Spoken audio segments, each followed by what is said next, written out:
When Sarah's text flashed across my screen that evening, I froze. Going on a trip with my ex, don't get jealous. It wasn't just the message, it was the smugness behind it. For 4 years, I had been steady, patient, and loyal. I worked extra hours, kept the bills paid, and did everything I could to keep us balanced. Yet here she was, casually announcing a getaway with the very man she once claimed shattered her beyond repair. The same man she'd sobbed over as if her world had ended. I stared at those words, chest tight, hands clammy. Did she honestly think I'd just smile and wave goodbye while she packed her bags for another man?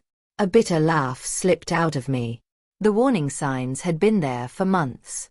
Her phone flipped face down whenever I walked into the room. Late-night whispers. Excuses that stretched into hours longer than they should have. I told myself I was overthinking, paranoid even. But now, there it was in black and white. Her confession, bold and shameless. She wasn't asking. She was taunting me. As if I were some fool who'd sit around waiting for her return like nothing had happened. She expected me to lash out, to beg her not to go. But I wasn't about to give her the satisfaction. My hands shook as I typed my reply. Don't worry. I won't be here when you get back. No revisions. No hesitation. I hit send. And then came the calm. For once, the power shifted. I could almost see her smirk fading into confusion as she read it. She was used to control, used to me biting my tongue just to keep the peace. Not this time. My words weren't an empty threat. They were a promise. That night, I packed in silence. Every shirt folded, every drawer emptied. I stood in the apartment, our so-called home, and saw it for what it was. Red flags I'd ignored clung to every corner. Her perfume lingering on the couch. Smiling photos that now looked staged, fake. By midnight, my bags were loaded into the car. I wasn't leaving in anger alone. I was leaving with clarity. Sarah thought she had me tethered, that she could play with fire and I'd still be her safety net. But with a single message, she burned that bridge herself.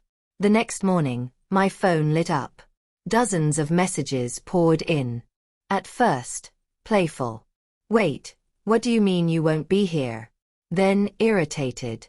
Are you seriously upset? It's just a trip. And finally, frantic. Where are you?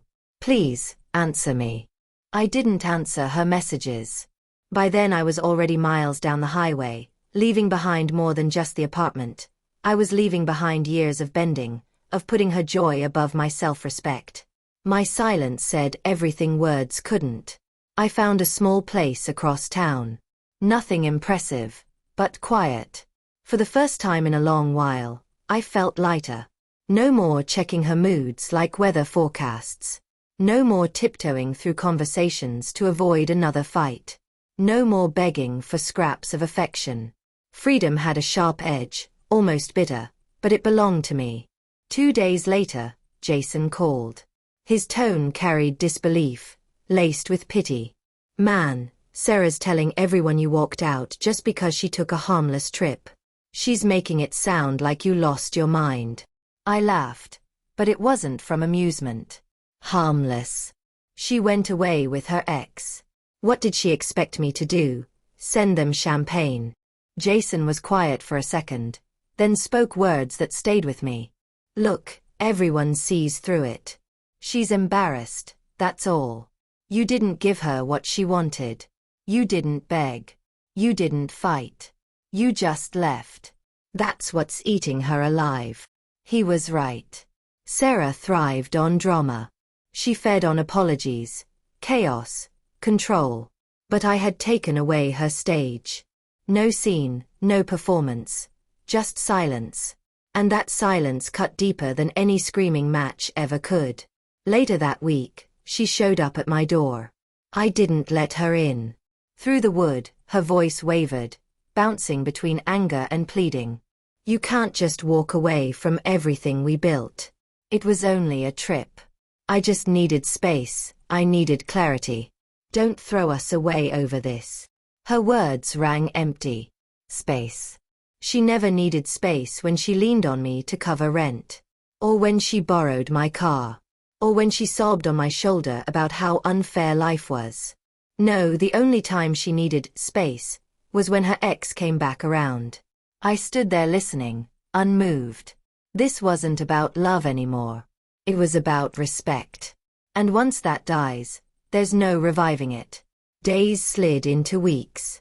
Her texts shifted tone. Please became accusations. You never loved me. You're cold. You must have been waiting for an excuse to leave. But her words carried no sting. For once, I saw through every attempt to wound me. She was unraveling, and I was finally free. I threw myself into rebuilding. Work. Gym sessions. Coffee with friends I'd neglected. Evening walks with no one questioning where I was. That simple freedom, the ability to exist without being monitored or guilt-tripped, was worth more than anything she had ever given me. One evening Jason sent me a screenshot. Sarah had posted a photo with her ex, captioned with something vague about rediscovering herself and true love never dying. The replies weren't what she'd hoped for. People called her out, mocked her, asked why she was chasing what had already failed once. I didn't reply. Didn't rage. Didn't care.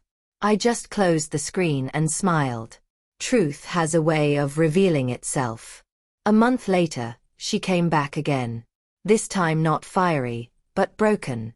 Her voice trembled as she admitted the trip had been a disaster.